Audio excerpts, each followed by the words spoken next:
ಸುದ್ದಿಗಾರ ಈಗ ನಿಮ್ಮ ಕೇಬಲ್ ನೆಟ್ವರ್ಕ್ನಲ್ಲಿ. ಒಂದನ್ನ ಸ್ಪಷ್ಟಪಡಿಸ್ತೀನಿ, ಇಲ್ಲಿ ಬಾಬಾ ಸಾಹೇಬ್ ಅಂಬೇಡ್ಕರ್ ಒಂದು ಮಾತು ಹೇಳಿದರು. ಕಾಂಗ್ರೆಸ್ ಪಕ್ಷ ಉರಿಯುತ್ತಿರುವ ಮನೆ, ದಲಿತರು ಅದನ್ನು ಪ್ರವೇಶ ಮಾಡಿದ್ರೆ ಸುಟ್ಟೋಗ್ತಾರೆ, ಬೂದಿ ಆಗ್ತಾರೆ ಅಂತ ಭಾಳ ವರ್ಷಗಳಿಂದಲೇ ಹೇಳಿರುವಂಥ ಮಾತನ್ನು ಖರ್ಗೆಯವರು ಅರ್ಥ ಮಾಡ್ಕೋಬೇಕು. ಮುಖ್ಯವಾಗಿ ಖರ್ಗೆಯವರು ಅರ್ಥ ಮಾಡ್ಕೋಬೇಕು. ಯಾಕಂದರೆ ಅತ್ಯುನ್ನತ ಸ್ಥಾನಕ್ಕೆ ಹೋಗಿರುವಂಥವ್ರು ಅವರೇ, ವರಿಷ್ಠ ಮಂಡಳಿ ಅಂದರೆ ಅವರೇ. ಇಲ್ಲ ನನಗೂ ಒಂದು ಹೈಕಮಾಂಡ್ ಇದೆ ಅಂತ ಹೇಳಿದ್ರೆ ಅಪಹಾಸ್ಯ. ಈ ಕಾರಣಕ್ಕಾಗಿ ತಾವು ಹೇಳ್ತಾ ಇರ್ತಕ್ಕಂಥ ಮಾತು ಕಾಂಗ್ರೆಸ್ಸನ್ನು ಎಲ್ಲರೂ ಹೇಳಿರುವಂಥ ಮಾತು. ಇವತ್ತು ನಂಬಿಕೆ ಇರುವಂಥದ್ದು ಕಾಂಗ್ರೆಸ್ನ ಬಾಬಾ ಸಾಹೇಬ್ ಅಂಬೇಡ್ಕರ್ ಮಾತನ್ನು ತಿರಸ್ಕಾರ ಮಾಡಿ ಇವತ್ತು ಓಟ್ ಹಾಕ್ತಾ ಇದ್ದಾರಲ್ಲ, ಆ ಓಟಿನ ಅರ್ಥವನ್ನು ಇವತ್ತು ನಾವು ಜನಗಳಲ್ಲಿ ಜಾಗೃತಿ ಮೂಲಕ ಕಾಂಗ್ರೆಸ್ಸನ್ನು ಧೂಳೀಪಟ ಮಾಡಬೇಕಾಗತ್ತೆ. ನಾನು ಒಂದೇ ಮಾತಲ್ಲಿ ಹೇಳ್ತಾ ಇದ್ದೀನಿ, ದಲಿತ ಮುಖ್ಯಮಂತ್ರಿ ಕೊಡಲಿಲ್ಲ ಅಂದರೆ ಕಾಂಗ್ರೆಸ್ ಮುಕ್ತ ಕರ್ನಾಟಕವನ್ನು ನಿರ್ಮಾಣ ಮಾಡೋದಕ್ಕೆ ನಾವು ಕರೆ ಕೊಡ್ತೀವಿ ಅಂತೇಳಿ ಮೂಲಕ ಹೇಳಬೇಕು. ಇವತ್ತೆಲ್ಲರಿಗೂ ಕೂಡ ಆತಂಕ ಕಾಡ್ತಾ ಇದೆ. ನಾವು ಪ್ರಜಾಪ್ರಭುತ್ವ ವ್ಯವಸ್ಥೆಯಲ್ಲಿದ್ದೀವ, ಪ್ರಜಾಪ್ರಭುತ್ವದ ಹೆಸರಿನ ಒಂದು ಸರ್ವಾಧಿಕಾರಿ ನಿರ್ಣಯ ತಗೊಳ್ಳೋ ವ್ಯವಸ್ಥೆಯಲ್ಲಿದ್ದೀವ ಅಂತ ನಮ್ಗೆ ಆತಂಕ ಕಾಡ್ತಾ ಇದೆ. ಇವತ್ತು ಇವರ ಯಾವುದೇ ರಾಜ್ಯದಲ್ಲಿ ಚುನಾಯಿತ ಶಾಸಕರುಗಳ ಅನುಮತಿ ಇದ್ದೇನೆ ಮುಖ್ಯಮಂತ್ರಿ ಆಗಲ್ಲ ಅನ್ನೋದು ಸಂವಿಧಾನ. ಅದ್ರ ಇವತ್ತು ಏನಾಗ್ತದೆ, ಯಾರೋ ಒಬ್ರು ಹೇಳ್ತಾರೆ, ಇನ್ಯಾರೋ ಒಬ್ರು ಆಗ್ತಾರೆ ಅಂದ್ರೆ ಎತ್ತ ಸಾಗಿದೆ ನಮ್ದು ಅನ್ನೋದನ್ನ ನಾವು ಯೋಚನೆ ಮಾಡ್ಬೇಕಾಗಿದೆ. ಇವತ್ತು ರಾಜ್ಯದಲ್ಲಿ ತಾವೆಲ್ಲ ಪ್ರಜ್ಞರಿದ್ದೀವಿ, ಮಾಧ್ಯಮ ಮಿತ್ರರಿಂದನೇ ಇವತ್ತು ಸಮಾಜದಲ್ಲಿ ಏನಾದ್ರು ಅಲ್ಪ ಸ್ವಲ್ಪ ಸ್ವಾಸ್ಥ್ಯ ಇದ್ರೆ, ಸಾಮಾಜಿಕ ಸ್ವಾಸ್ಥ್ಯ ಇದ್ರೆ, ಇಷ್ಟು ವರ್ಷಗಳ ಕಾಲ ಕಾಂಗ್ರೆಸ್ಗೆ ಅಡಿಪಾಯ ಇರೋದು ದಲಿತ ಸಮುದಾಯ. ಕಾಂಗ್ರೆಸ್, ರಾಷ್ಟ್ರೀಯ ಕಾಂಗ್ರೆಸ್ ಅನ್ನೋದು ನಿರ್ಮಾಣ ಆಗಿದೆ ಅಂದ್ರೆ ದಲಿತರಿಂದನೇ. ಆಕ್ಚುಲಿ ಇವತ್ತು ರಾಜ್ಯದಲ್ಲೂ ಕೂಡ ಎಲ್ಲ ಜಾತಿಯವರು ಮುಖ್ಯಮಂತ್ರಿಗಳಾಗಿದ್ದಾರೆ. ನಾವು ಸುಮಾರು ಸತಿ ರಿಕ್ವೆಸ್ಟ್ ಮಾಡ್ತಾ ಇದ್ದೀವಿ ಹೈಕಮಾಂಡ್ ಅನ್ನ.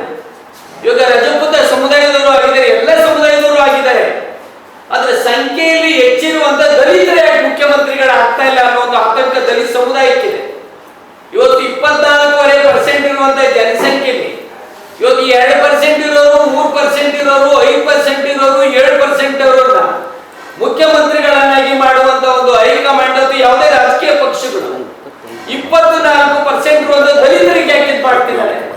ಬಹುಶಃ ನಮ್ಗೇನ್ ಅನ್ಸುತ್ತೆ, ದಲಿತರು ಇರೋದೇ ಕಸ ಗುಡಿಸಕ್ಕೆ, ದಲಿತರು ಪರ್ಕೆ ಹಿಡ್ಕೊಂಡು ಕಸ ಗುಡಿಸ್ಬೇಕೆ ಹೊರತು ಆಡಳಿತ ಮಾಡೋಕೆ ನೀವು ಯೋಗ್ಯರಲ್ಲ ಅನ್ನೋದನ್ನ ಎಲ್ಲ ಪಕ್ಷಗಳವರು ಕರ್ನಾಟಕದಲ್ಲಿ ಸಾಬೀತನ್ನ ಪಡಿಸಿವೆ. ಯಾಕೆಂದ್ರೆ ಸ್ವತಂತ್ರ ಒಂದು 79 ವರ್ಷ ಆಗ್ತಾ ಇದೆ, ಸಂವಿಧಾನ ಒಂದು 77 ವರ್ಷ ಆಗ್ತಾ ಇದೆ.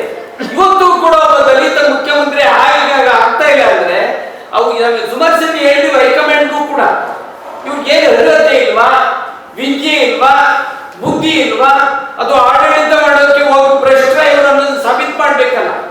ಇವತ್ತು ನಾವು ಇಂದು ದಲಿತರು ಮುಖ್ಯಮಂತ್ರಿ ಕೊಡಿ ಅಂತ ಹೇಳ್ತೇನೆ, ದಲಿತರೆಲ್ಲ ಉದ್ಧಾರ ಆಗ್ತಾರೆ ಅಂತ ಅಲ್ಲ. ನಾವೀಗ ಹೇಳಿದ್ದೀವಿ, ಹಿಂದೆ ರಾಜ್ಯದಲ್ಲಿ ಬ್ರಾಹ್ಮಣರು ಕೂಡ ಮುಖ್ಯಮಂತ್ರಿಗಳಾಗಿದ್ರು, ಬ್ರಾಹ್ಮಣರೆಲ್ಲ ಶ್ರೀಮಂತರಾಗಿದ್ದಾರೆ ಅನ್ನೋದು ನಾವು ಒಪ್ಕೊಳ್ಳಲ್ಲ.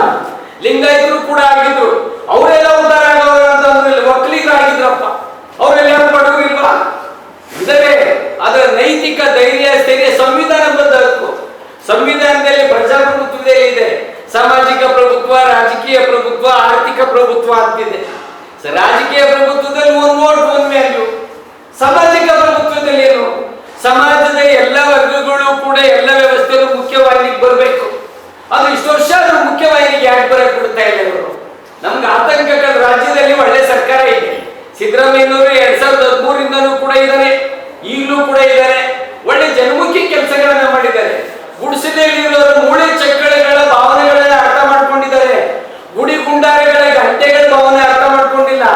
ಒಂದೊತ್ತು ಕೂಡುಗು ಬಡದಾಡೋ ಭಾವನೆಯನ್ನ ತಿಳ್ಕೊಂಡಿದ್ರಿಂದ ಇಡೀ ರಾಷ್ಟ್ರದಲ್ಲಿ ಜನಪರವಾದಂತ ಕಾರ್ಯಕ್ರಮಗಳನ್ನ ಮಾಡ್ತಿದ್ದಾರೆ. ಆದ್ರೆ ಅವ್ರನ್ನ ಬದಲಾಯಿಸ್ತಾ ಇರುವಂತದ್ದು ಆ ಪಕ್ಷದ ವಿಚಾರ. ನಮ್ಮ ದಲಿತ ಶಾಸಕರಲ್ಲಿ ಮನವಿ ಮಾಡ್ತೀನಿ ಈ ಮೂಲಕ, ಸ್ವಲ್ಪ ಎದೋಳಿ, ಅಂಟರ್ದಲ್ಲಿ ದಯವಿಟ್ಟು ಎದೋಳಿ, ಕೇಳಿ ನಿಮ್ಮ ಹೈಕಮಾಂಡ್ಗೆ.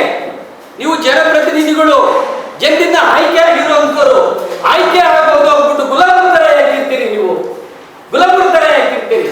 ಬೇಡಿ, ನಿಮ್ಗೂ ಸ್ವಾಭಿಮಾನ ತೋರಿಸಿ ಬಾಬಾ ಸಾಹೇಬರು ಕೊಟ್ಟಿರುವಂತ ಮತದಾನದ ಹಕ್ಕನ್ನು ಸದುಪಯೋಗ ಪಡಿಸ್ಕೊಳ್ಳಿ.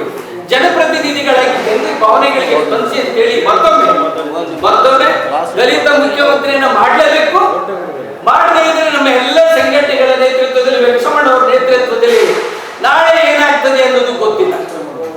ನಾಳೆ ಭೌತಿಕವಾಗಿಲ್ಲ ಅಂದ್ರೂ ಬೌದ್ಧಿಕ ಪರಿವರ್ತನೆ ಹಾಗೆ ಆಗುತ್ತೆ ಅಂತ ಹೇಳಿ ನಮ್ಮ ಮಾತನ್ನು ನೋಡಿ, ಇವತ್ತಿನ ದಿವಸ ಕರ್ನಾಟಕದಲ್ಲಿ ಬದಲಾವಣೆ ಏನಾದರೆ ಅದು ದಲಿತರಿಗೆ ಬರಬೇಕಂತ ಹೈಕಮಾಂಡ್ನಲ್ಲಿ ನಮ್ಮ ಎಲ್ಲ ದಲಿತರ ಪರವಾಗಿ, ಇಡೀ ನಾಡಿನ ಜನರ ಪರವಾಗಿ ರಾಹುಲ್ನಿಗೆ, ಸೋನಿಯಾನಿಗೆ ನಾವು ಕೇಳ್ಕೊಳ್ಳೋದ ಮನವಿ.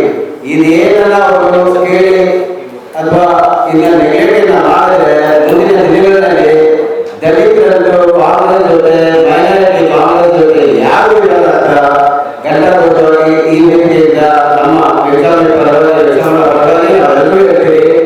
ದಯವಿಟ್ಟು ಈ ತಪ್ಪನ್ನು ಮಾಡಬೇಡಿ. ಈ ಸಭೆಯಲ್ಲಿ ನೀವು ದಲಿತರಿಗೆ ಯಾರನ್ನ ಮಾಡಿ ದಲಿತನ ಮಾಡಲೇಬೇಕಂತ ನಾವು ಒತ್ತಾಯ ಮಾಡ್ತಾರೆ. ಅದರಲ್ಲಿ ಡಾಕ್ಟರ್ ಜಿ ಪರಮೇಶ್ವರ ಅವರ ಮುಖ್ಯಮಂತ್ರಿ ಮಾಡಿದ್ರೆ ನಾಡಿಗೆ, ಜನರಿಗೆ, ಬಡವರಿಗೆ, ರೈತರಿಗೆ ಪ್ರತಿಯೊಬ್ಬರು ಒಳ್ಳೆಯದಾಗದಂತ ನಾವು ಈ ವೇದಿಕೆಯಿಂದ ಕೇಳ್ಕೊಳ್ತಾ ಇದ್ದೇವೆ. ನಮ್ಮ ಈ ವಿಡಿಯೋ ನಿಮಗೆ ಇಷ್ಟ ಆದಲ್ಲಿ ಲೈಕ್ ಮಾಡಿ, ಶೇರ್ ಮಾಡಿ, ಕಮೆಂಟ್ ಮಾಡಿ ಮತ್ತೆ ಸಬ್ಸ್ಕ್ರೈಬ್ ಮಾಡಿ.